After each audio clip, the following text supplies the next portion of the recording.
and we have to really escalate the noise we make so that we'll be heard.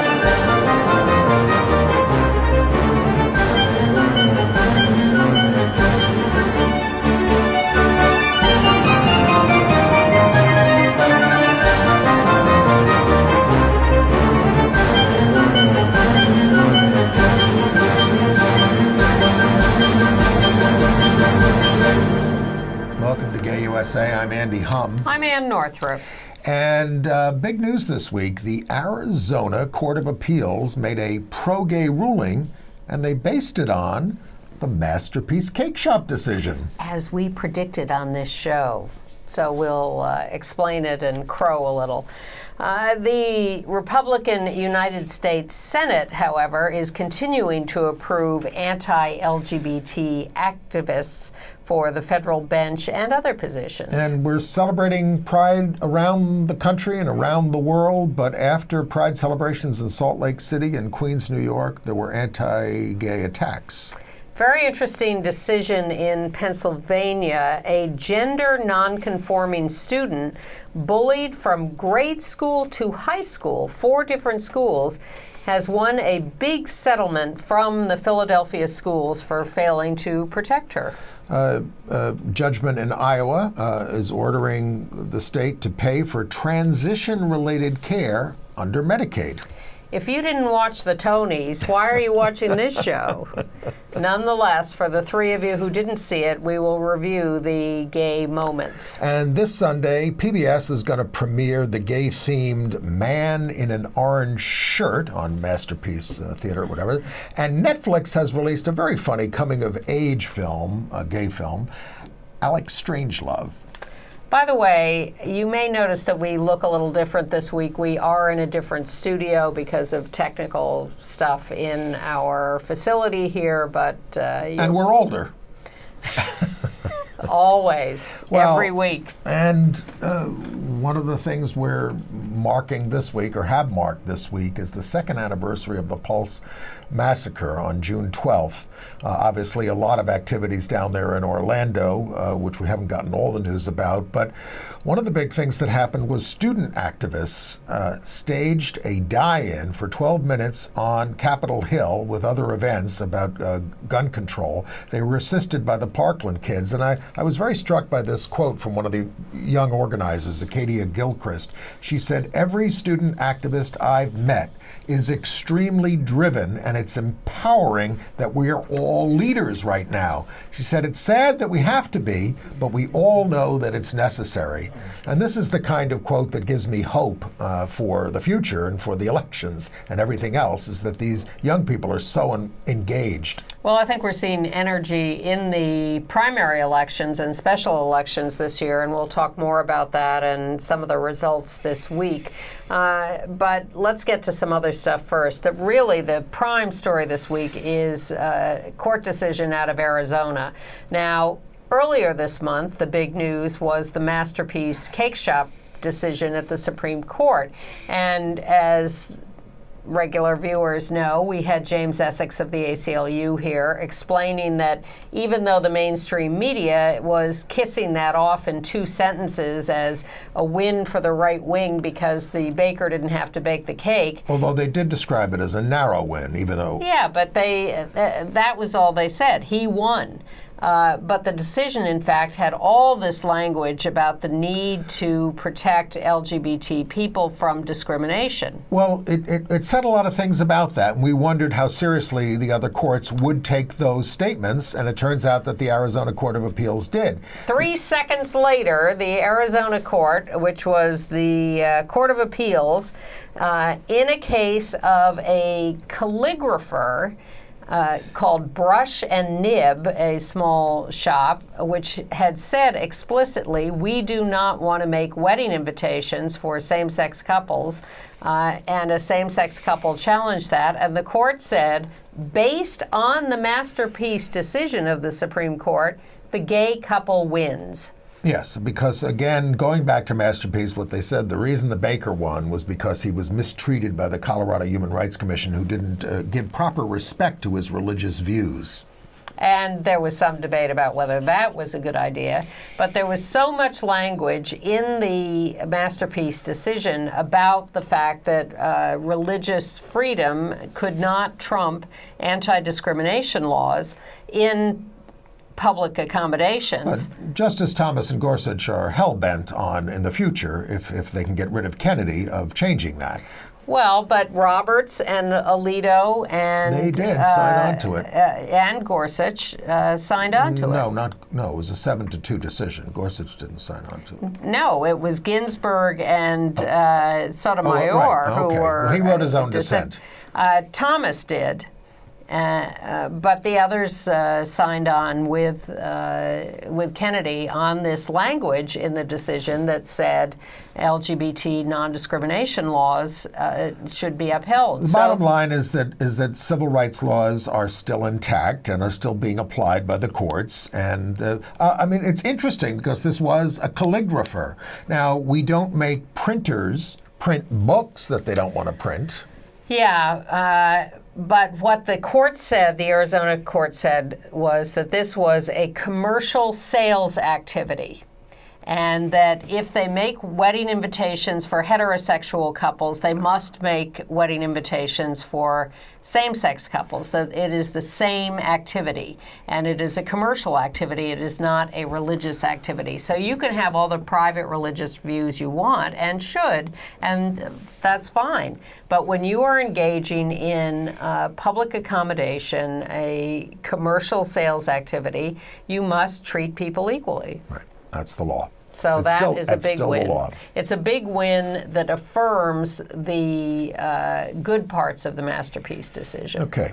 Shall we get to our Trump news this week? Sure.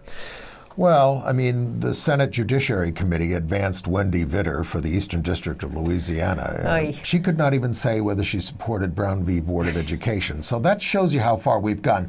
And, you know, Ann and I were talking about this on the way up. You hear some Republican senators saying how awful Trump is and does terrible things. They never vote against him. They never vote against him.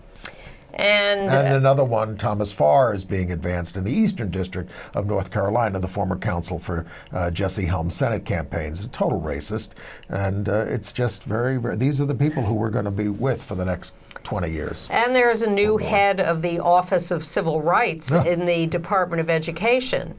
Ken Marcus. Yep. He does not believe that LGBTQ students should be protected from bullying or discrimination in schools. He is the head of the Office of Civil Rights for the Department of Education. Well, I used to work for Bush in that similar capacity. And our Attorney General, still trying to curry favor with the president so he doesn't get fired, came out with his statement about refining asylum requirements. Yeah. What he's trying to do is make a distinction that says if you are abused in your home country of El Salvador or whatever, you do not have an automatic right for asylum here. And well, that they're saying is that the abuse has to come from the government, right, not from an individual like your husband or your family. But the thing is, if you have to go back to your hometown or to your country, they're going to find you and kill you. Well, so they have because been taking, your government can't protect you.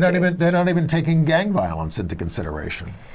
And certainly LGBTQ people who are fleeing these countries are fleeing them because of things like gang violence. And thanks to Trump, net neutrality died on Monday. That was charming. The Senate has voted to restore it, but the House won't even vote on it. This is why elections have consequences. And for the last half dozen years, the Department of Defense has officially celebrated Pride Month with proclamations and appearances by top brass in the Defense Department. But this year, no proclamation from the Defense Department. The LGBTQ employees held a Pride event, but no big generals showed up. There were no big generals. There were some people from the department there. Nobody spoke, audience, but they had a couple of transgender speakers. One of whom said that she had considered suicide, but Jesus saved her, and here she is. In the military still. Yep. By the way, the Catholic bishops are working with Trump. And we told you how they put a gag rule on abortion, international gag rule on abortion. They want to add contraception to that because Father Sheenan Bouquet told the anti-LGBT CFAM group, the whole abortion industry begins on the foundation of the contraceptive issue. Contraception, folks. Contraception. Should we move on to Pride? Sure. Maybe we should kick off our Pride coverage with a nice message from the governor of Pennsylvania. We have a mixed bag of stories on Pride, but I'd like to start on a positive note if we can. Sure. Hi, I'm Governor Tom Wolf. I wanted you to know that I have signed a proclamation making June Pride Month throughout Pennsylvania. As such, I'd like to wish you a happy Pride Month. Pride Month is a great time to recognize the strides the LGBTQ community has made toward equality in the Commonwealth. In 2016, I signed 2 executive orders to expand protections from discrimination based on sexual orientation, gender expression, or identity for the state employees and for employees of contractors doing business with the Commonwealth. I was also proud to create the first of its kind LGBTQ work group that implements policies to further support Pennsylvania's state government. Led by my Secretary of Health, Dr. Rachel Levine, the work group is making strides to create a more inclusive state government. I continue to support legislation known as the PA Fairness Act, and I hope you can help bring the bill to my desk for my signature by telling your state legislators to pass it. In addition, I'm working to increase the number of state contracts that go to small, diverse businesses, which include LGBTQ-owned and operated businesses. And as you know, I was the first Pennsylvania governor to host an LGBTQ Pride reception at the governor's residence. Since taking office, I have advocated for LGBTQ equality. And as we take part in Pride celebrations across the Commonwealth, I would like to wish you a very happy Pride Month. Thank you.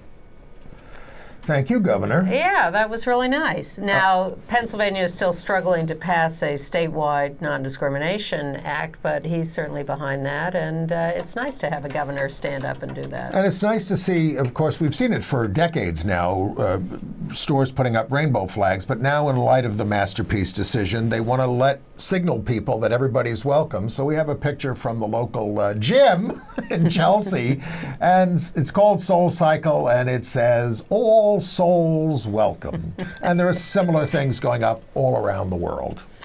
We have to put up signs in Chelsea now that indicate everybody welcome. Yes, we do. More on that in a second. And HRC put up a pride flag on their building that is the expanded flag with the black and brown stripes to be more explicitly inclusive, and I thought that was a good thing. The rainbow flag is very flexible. And this is a violent story, but it's also a story of a heroic thing that happened in Salt Lake City.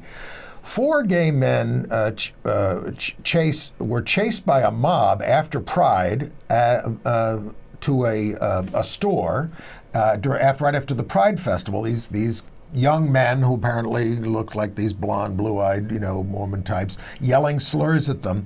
And the owner, the manager of the store, a guy named Terrence Mannery, we have a picture of him. He's an employee at the Doki Doki dessert shop.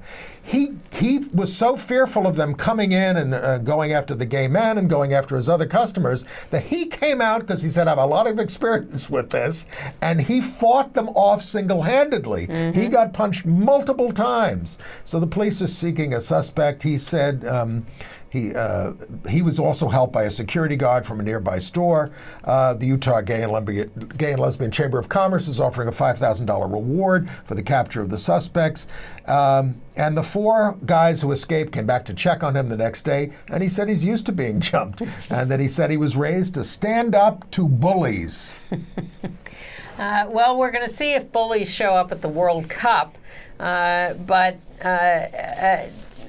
members of the European Parliament sent World Cup team members rainbow shoelaces. Shoelaces. Keep your eye on the shoelaces at the World Cup. Meanwhile, we told you about... make sure you don't get arrested under the anti-propaganda laws in Russia. Yes, where it's being held and where they've set up a hotline for gay fans. But it's going to be in the next one, the big one, the next one that they decided on, which is way down the road, 2026 or something, is going to be in the gay kingdom of the United States. Yeah, and you know where it's going to be in 2022?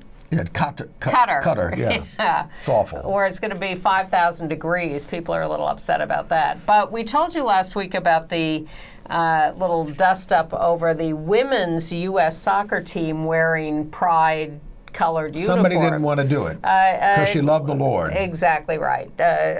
Occasional team member. Well, now, and the Irish team wore Pride colors in a friendly game with the U.S. men's team. Well, now the U.S. men's team has shown up in Pride uniforms. Who knew? It's catching. It's shocking. You can see on the right there the guy with the numbers on the back of his uniform in Pride colors. And the whole team was outfitted like that. Don't they respect the flag? They were playing, they have a sort of flag design on the front.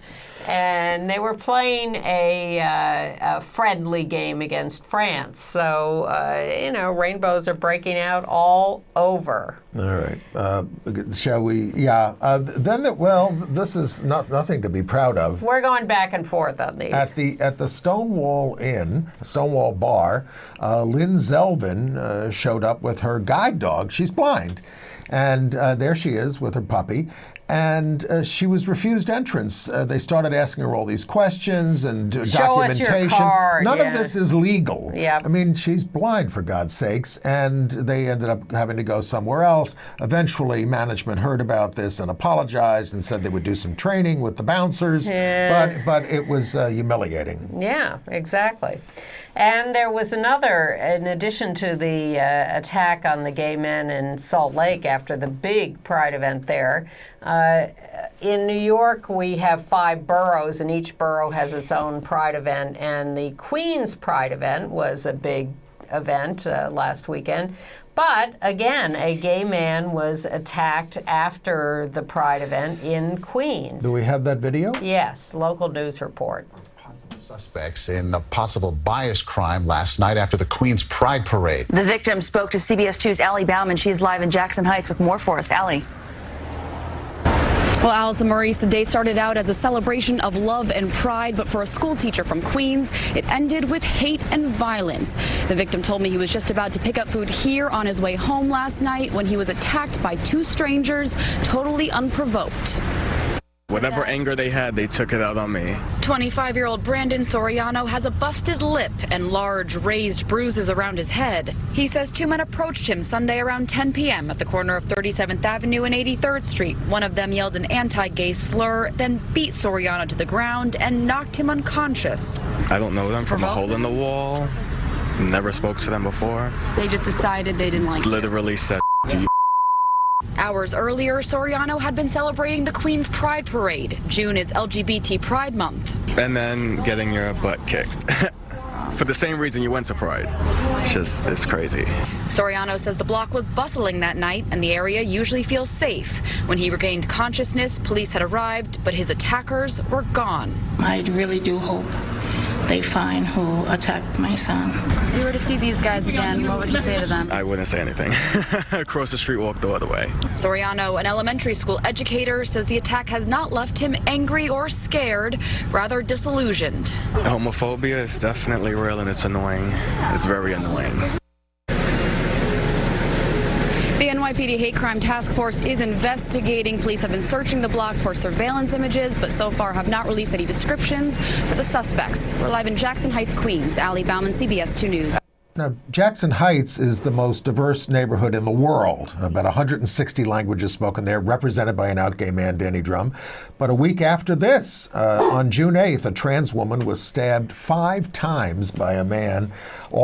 She is an undocumented sex worker afraid to go to the police. There was a march in Jackson Heights just this week to protest that. And on a much less violent level, an Uber driver in New York City kicked a young lesbian couple out of his car because they were kissing. Well, they leaned in when they got in the car and they gave each other a kiss quick, Yeah. and that was enough for him. And it was get out of my car. He kept screaming at them, "It's illegal." Yeah, right. So Uber has taken away his ability to be an Uber driver, and the Taxi and Limousine Commission of New York City has now suspended his license. Bullets were dodged in St. Croix, U.S. Virgin Islands. Their Pride March received a threat saying, everyone that owns an AK-47 needs to stay on the roof and gun them down, and went on and on like this. The FBI is investigating, the police are investigating, but that's scary. Well, better news in Boston, where 100 mayors came out for Boston Pride, 100 mayors from around the country. They're part of a larger group of mayors around the country supporting LGBTQ issues. In fact, 320 mayors have signed statements supporting gender non-discrimination laws as part of all that. But in Homer, Alaska, the mayor of Homer was, which is a tiny little town in Alaska, was going to read tiny little town.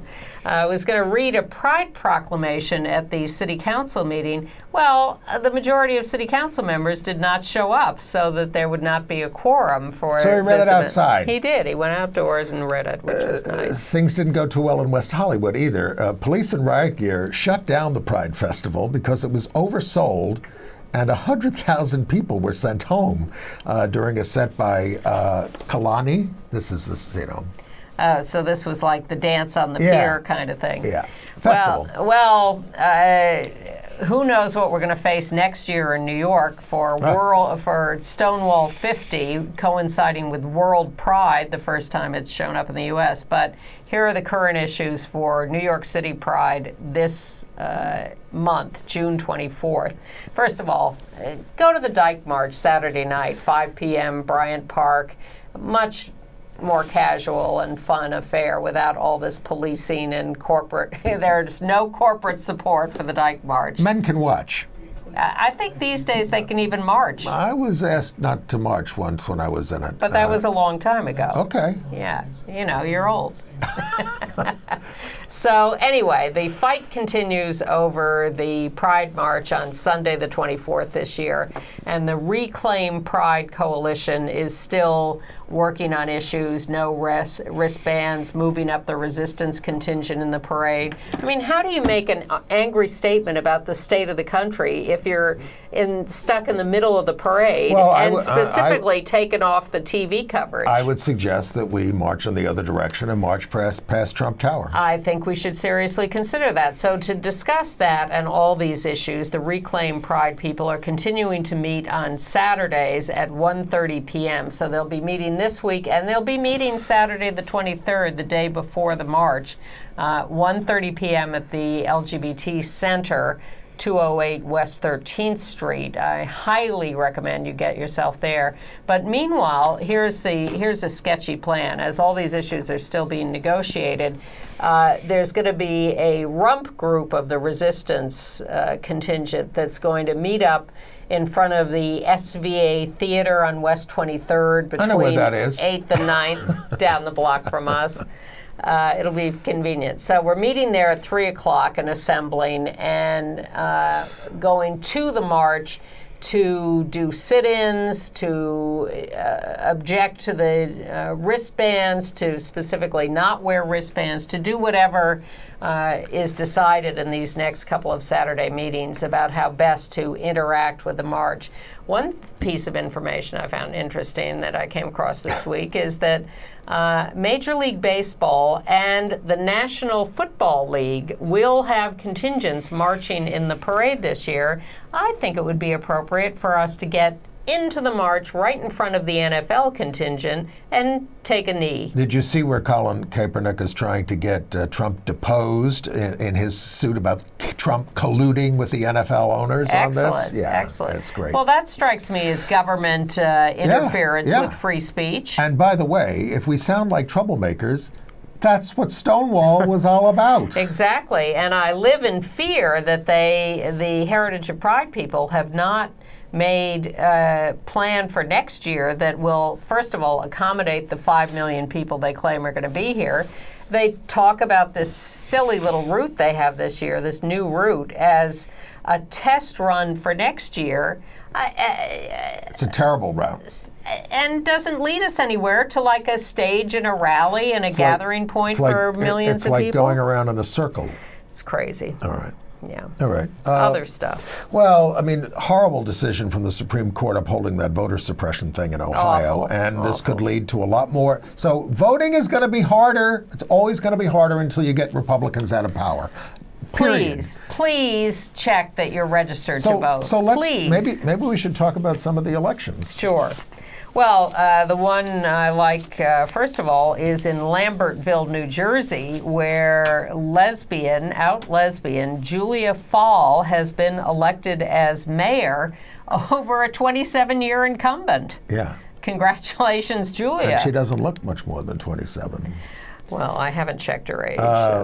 In Wisconsin, Governor Scott Walker didn't want to have a special election for an open state Senate seat, and he was forced to by the courts. And this Democrat won the seat, flipped the seat from Republican, a swing of 26 points, folks. You know, I mean, they keep saying polls show that, you know, Trump's getting more popular, closing gaps, and other bull.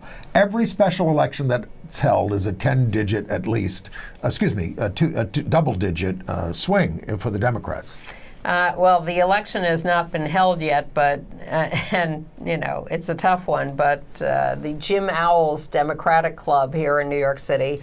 A gay club, LGBT club, yeah. Started by Alan Roscoff, longtime activist, has endorsed Cynthia Nixon for governor over Andrew Cuomo, the incumbent. Very brave of them to do so. Yeah. In Virginia, the Trumpian candidate won the primary for U.S. Senate. He's from the far right. His name is Corey Stewart. They think this could hurt Republicans in House races. That's nice. This guy's linked to white supremacists. Yes, he is. Big supporter of the Confederate flag. In Nevada, Nelson Arroyo was nominated by the Democrats to be Secretary of State. He's out gay. He's looking to flip that seat. He'd be the first out LGBT statewide official. And in North Dakota, the Democrats nominated Joshua Boshi for Secretary of State. A little tougher there for a Democrat, but he's out. By the way, in San Francisco, they're still counting the primary election for mayor. Oh, we'd given it to Mark Leno, hadn't we? Don't be so no, I know. quick. It's a complicated system. London Breed is now leading Mark Leno for that seat, and she's got a lot of support from progressives. It's a ranked voting system. Yeah. That's why it's so hard to count. So we may not have a result on that for another week or two. Right. In other political news, in Michigan, in Novi, N-O-V-I, the city council has adopted a sexual orientation and gender identity non-discrimination bill. This is why it's important to pay attention to who you're voting for everywhere. And Maine has joined California, Oregon, and the District of Columbia in offering non-binary designations of X for driver's licenses and IDs. California's bill to make conversion therapy consumer fraud, which means that it applies to adults as well as to kids, as in most places, advanced in the Senate Judiciary Committee. It's already passed the Assembly, but 350 people rallied at the Capitol against it. One pastor said it helped him to change. Scott Wiener, who's in the Senate, called it psychological torture. Back to Maine, where the town of Kittery, the school board has adopted pro-trans policies for students there. And in Delaware, the legislature has passed a no conversion therapy for minors bill. I would expect the governor would sign that. And the governor of New Hampshire, Governor Sununu, a Republican, has signed a no conversion therapy for minors bill and a gender identity and expression non-discrimination bill. But in Michigan, did you see where Republican leaders want the Attorney General, Bill Schuette, is that his name, to reverse the pro-LGBT ruling from the State Human Rights Commission. Very, very... Which interpreted the law to say sex discrimination covers sexual orientation and gender identity. Very strong right-wing strain in Michigan that has been fighting us for a long time. In New York, gay Sean Patrick Maloney has gotten into the state attorney general's race. He's trying to use money raised for his House race for this, and there's a question whether he can do that. It's $3 million. There's also a question about whether his House seat will remain Democratic if he he has a plan for away. that, he says. Also running are people like Zephyr Teachout and Tish James, who's the public advocate in New York City. In Iowa, a court has ruled that Medicaid must cover transition costs for trans people. That's terrific. That's good. That's terrific. And in Texas, cute story from Texas. An elementary school there was studying sexism and gender issues. So a little boy, an elementary school boy, decided he would wear a dress to school to, talk about gender issues. And a girl wore baggy pants. Basketball pants. Yeah. Well, the other students said to the boy, or was it the boy's the one who got in trouble. Yes. Not the girl. I'm trying to figure out whether it was students or the administration who said to him, it was the administration, said when he's wearing the dress, take it off. It's disruptive. Don't talk about it. So, a couple of dads who heard about this, dads of the boy, perhaps? One dad of the boy. It was dads. Yeah. Decided that they were furious that the school would react like this. So they showed up at this school to talk to the principal wearing dresses. They're not saying who these people are or where they're from, but they put their pictures up. Dallas area. Oh, I didn't know that. Yeah. And the mother of a trans boy at the school spoke up and said how thrilled she was and how grateful that these dads and the kids were supportive of her trans son. And they wanted to talk to the principal, and the school did end up apologizing for this discrimination.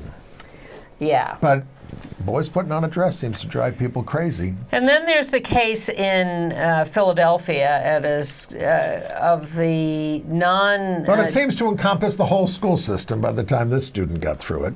4 schools. Right. Her name is Amanda Wilby. At every school since elementary school, she was bullied for gender nonconformity. Yes. So the court has awarded her $500,000. Now, this is the first time the anti-discrimination statute was used to hold schools accountable for student-on-student bullying. Yeah. And that sets a big precedent. The schools prohibit sex discrimination. The bullying started for her in 2003. And there was a horrible story that we were following last year, I guess, in LA, where adorable little boy, Gabriel Fernandez, 8 years old, was tortured repeatedly and finally killed. By the mother's boyfriend. By the mother's boyfriend, with the mother's complicity in some way. She has now been sentenced to life in prison.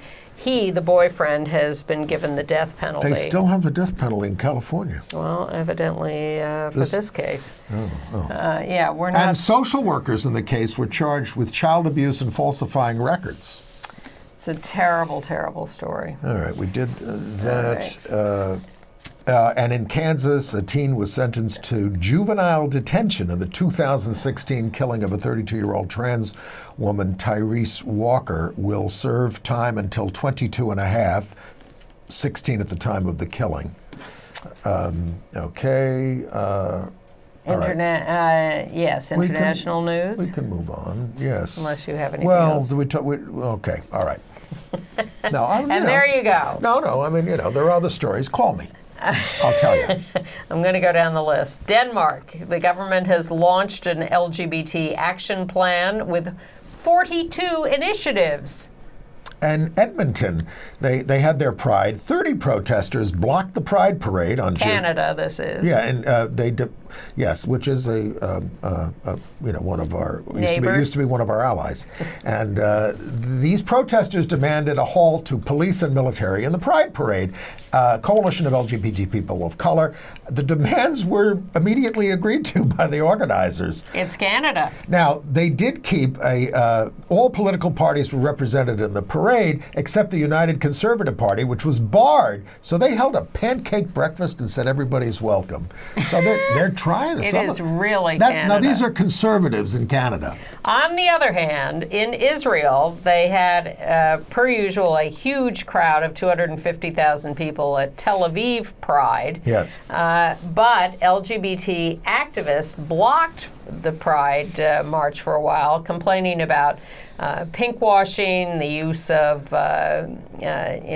pro-LGBT policies to exonerate Israel from its mistreatment of Palestinians in Gaza and the West Bank. But that didn't stop Andy Cohen from speaking.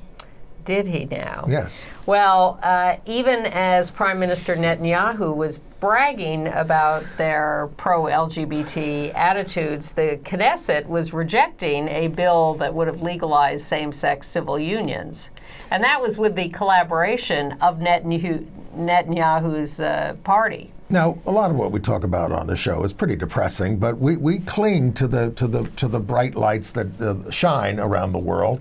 In Poland, they're having 12 LGBT Pride marches scheduled this year, and thousands marched in Warsaw, as they did in Bucharest, Romania, and these are places where it's tough to do. 5 of those Polish cities are having a pride for the first time, and one person who was interviewed said, people are fed up. They're organizing, they're resisting, they're just not going to take it anymore. 52 ambassadors signed on in support of the Warsaw Pride. In Barbados, LGBTQ advocates are challenging the ban on same-sex relations in court, and they're using the Inter-American Commission on Human Rights, which gave us the Great Marriage ruling, and they're supported by the Barbados Christian Council. Well, the anti-sodomy, anti-buggery law is so draconian, it holds out life in prison as one of the possible punishments for it. My God, Oscar Wilde only got 2 years hard labor. It was pretty tough. And he almost died. By the way, you mentioned briefly Bucharest Pride in Romania. That was the locus for the decision by the European Court last week that mandated recognition of marriage by a Romanian and someone from out of the country. So the Pride celebration was in part a big celebration of that ruling. In the Philippines, a little town of Mandaluyong, I don't know if it's little, it's a town, they passed an ordinance protecting LGBTQ people from discrimination. And I had something else from the Philippines. Which is that a court will hear a marriage equality suit next week on the 19th. The Supreme Court is going to hear it. And, And Duterte says he supports it. Do we want his support? Well, no, really. I want peace with North Korea, but I'd like something sincere. Yes, and I'm not sure Duterte is sincere about this. Where is the most distant from us or anywhere almost Pride celebration? I don't know. I've stumped him. Antarctica, where that's the McMurdo Station is celebrating Pride with music, dancing, games for all. It's going to be dark there for Pride, but that's farther away from us than Vietnam, places like that, or I don't know. I made it up. What do I know? But there are 133 staff people staffing the station at McMurdo and at Antarctica, and 10 of them are out LGBT. But everybody celebrates Pride in Antarctica. Setbacks in Hong Kong. The Court of Appeal overturned a landmark ruling that guaranteed health benefits to the husband of a male civil servant, and the government appealed the decision, finding it guilty of indirect discrimination for failing to issue a visa to the spouse of a British lesbian. I know, they're trying to go backwards, and they're continuing to go backwards in India, where the very vanilla movie Love, Simon, that the mainstream movie that was released here to good reviews, banned in India. Even those movies are the most subversive. No sex, no violence. There's a petition about it. There are going to be street protests in Mumbai and Hyderabad. Doesn't Simon even get a kiss? I don't know. I haven't seen it. I've given up on boy movies. A breakthrough at the Catholic World Meeting of Families scheduled for this August in Dublin. They've been under a lot of pressure, so they finally invited Jesuit James Maarten, an editor at America Magazine, to speak on how parishes can welcome LGBT Catholics and their families. I have a hint for you. They could treat them as equals, but they're not going to. Perhaps the revolution is coming. Hey, if we can believe in denuclearization of North Korea. In Latvia, 8,000 people at Riga Pride, and as the news report said, only one smoke bomb. The UK is seeking to deport Nigerian asylum seeker who was receiving death threats back home. He was fired for being gay in Lagos. And of course, the UK is pumping up the fact that their consuls all over the United States are marching with contingents and pride parades. How about taking care of this? And in Botswana, they hosted the Pan-African LGBTQ conference and included Kasha Jacqueline, who's been a guest on this show. Yes, that's a very brave thing to do over there. Just have appear on this show. Just have a conference. Well, maybe people can see us over there in Botswana. It's true, around the world. Just go to gayusatv.org and you can watch us online. Anywhere, or listen to us on iTunes. All right. AIDS news. A couple of court decisions. A good one in Sweden and a bad one in Arkansas. Let's start with the bad. Well, I hadn't known that Sweden, well, that's the good one. All right, so let's do Arkansas. A judge has upheld an HIV criminalization law there, and ruling that you must disclose your HIV positive status. State health department officials testified saying this is just not current, this isn't how things work. It's still a Class A felony. You can be sentenced to 30 years there. The judge just rejected the expert testimony. Science. Hey, bigotry. But Sweden, I didn't know that Sweden was terrible on this issue of HIV criminalization, but their Supreme Court has dismissed a charge of HIV exposure for unprotected sex when you're undetectable and HIV is not transmitted. The court said there's no risk from an adherent person with HIV, a person adherent to their drug regimen. No chance of transmission. But they have a terrible history on this, apparently. And there wasn't transmission in this case, so I'd like them to be a little broader in the decision, but that was a good one and certainly more enlightened than Arkansas. And Australia has found that the rise of PrEP has reduced HIV rates, of course, but it's also reduced condom use, including among men who are not on PrEP. Is that really a headline? Well. Oh, not on PrEP, yes. Yeah. Okay. Trump is not going to defend key provisions of the ACA. They say the individual mandate is unconstitutional. This is going to hurt everybody with and also pre-existing conditions. Yeah. This is horrendous, folks. Well, they're talking about Congress fixing this, and there seems to be unanimity. Congress hasn't fixed anything. Well, that's true, but well, we shall see. To quote a famous living American. And Trump was going to lower your rates, but I got to notice that my premiums would go up 37% next year on my plan if I weren't going on Medicare, which I am. Lucky you. And me. All right, entertainment news? Sure. Well, first I want to tell people that in San Francisco on June 20th at the Castro Theater there, the Frameline Awards, that's their it's the premier LGBT film festival in the U.S., and they'll be giving out their awards. And they will also be doing a tribute to Deborah Chasnoff, the late, great filmmaker, the first out lesbian to win an Academy Award, and be out on the Oscar stage. And they're going to be showing her fundamentally important and really magnificent film, It's Elementary, about teaching about LGBTQ issues. Wonderful film, in so moving. Schools. Listening to little kids, the wisdom of little kids talking about gay issues. Really moving. So that's June 20th at the Castro Theater at the Frameline Awards. If you are there, I highly recommend you see that. Let's talk about the Tony Awards. Why not? And the ratings were up this year. There were lots of out gay winners, including the Harry Potter director, I didn't even know he was gay, John Tiffany, who made everybody sing happy birthday to his husband. That was horrible. That was the low moment at the, talk about coercion. Who does he think he is? Donald Trump? Emotional blackmail. Really? Well, I mean, very Robert disturbing. De Niro got a standing ovation. Well, yeah, but he wasn't coercing people. He said it twice. That was his opinion. We can't say that word on this show. It was his opinion. Some people liked it, some people hated it. But he wasn't demanding that the audience say it with him. No. They could have led a chant. That would have been fun. He could have. And Andrew Garfield, who is not gay, won for Best Leading Actor in Angels in America in a play. He dedicated his award to us in the LGBT community who have fought and died to protect humanity and say no to bigotry, shame, and exclusion.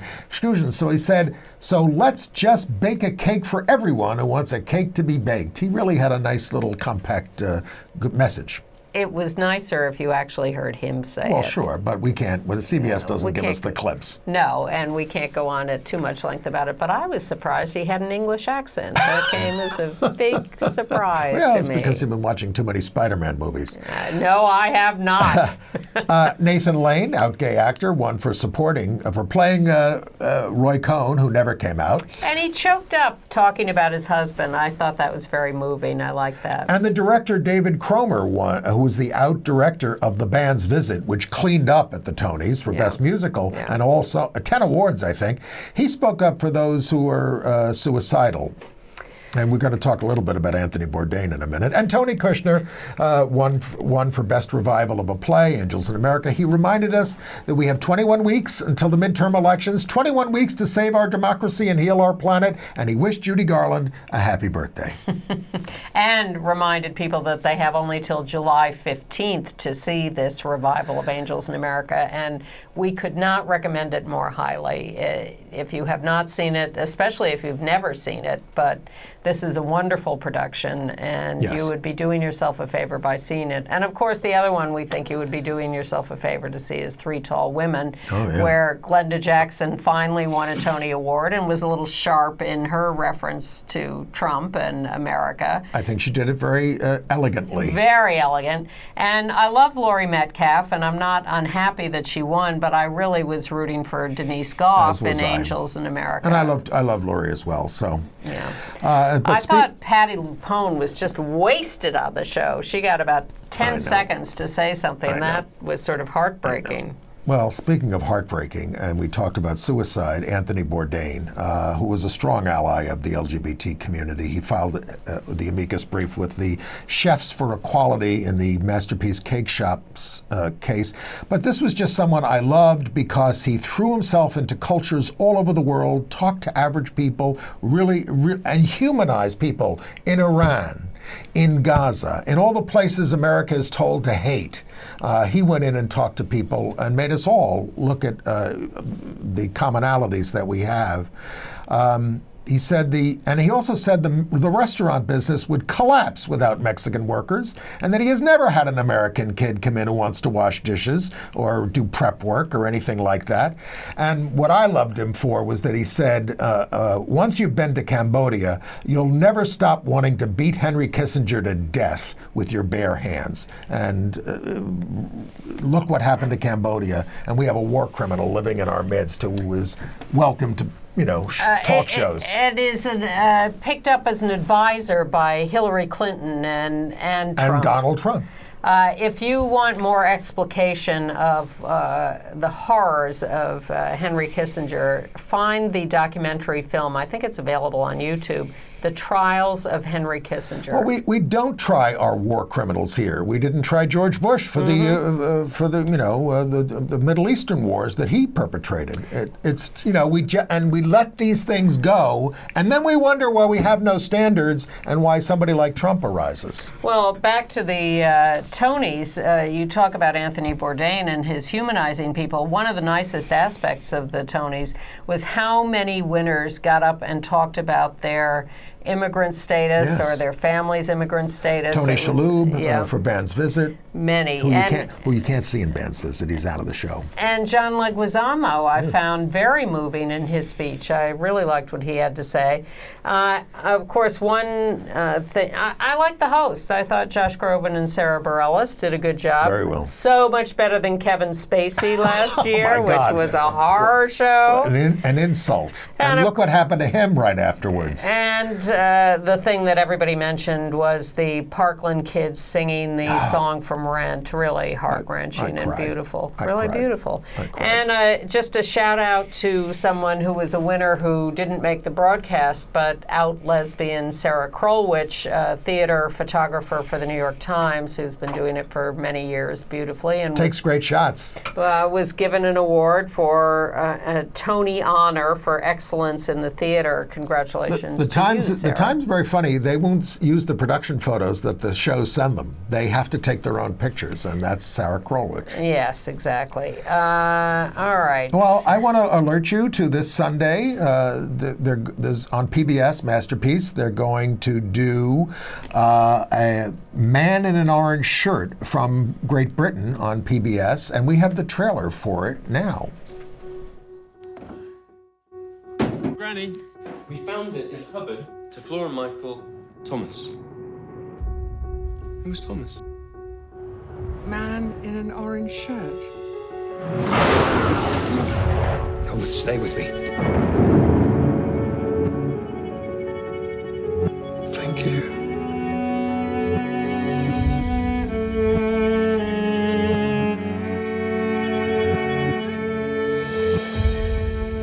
To Flora and Michael.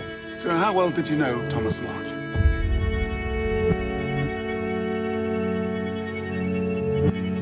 You surely didn't think that we could set up house together like man and wife? Grandpa was gay. Grandpa was gay. Thomas is in prison. He needs you.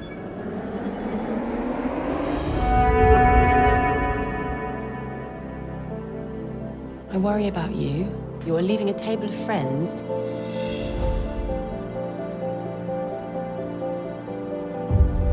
I want you. I don't do casual. I can't share you.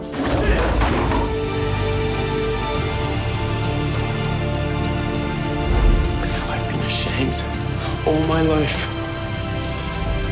What were you thinking marrying me? Did you think I'd cure you? Did you even love me? I ruined both of their lives. Yeah, you too.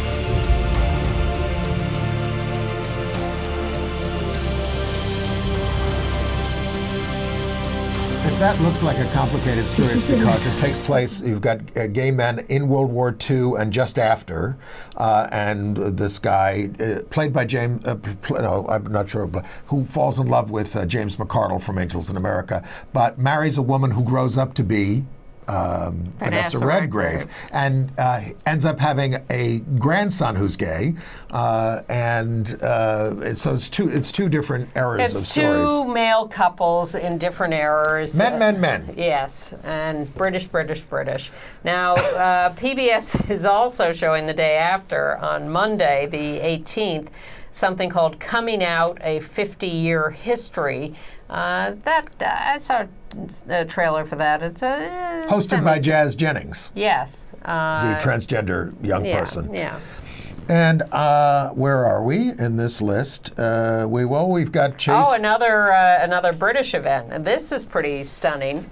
A male ballet dancer has decided that he wants to dance with the women's part of the ballet company. He has dieted heavily to achieve the body type of woman in ballet. Want to put that picture up? Chase Johnsey is his name. And in the woman's costume there. And he is dancing with the English National Ballet in Sleeping Beauty and other productions, and this is considered quite revolutionary for him. He's integrating the women's part of the company, but doing it in a sort of women's configuration.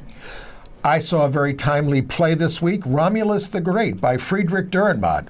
I think very it's timely. Well, it's a rare revival. This is the same guy who wrote The Visit. This is being revived by the Yangtze Repertory Theater and directed by Chang Ren-fan. They're really giving it a first-class production.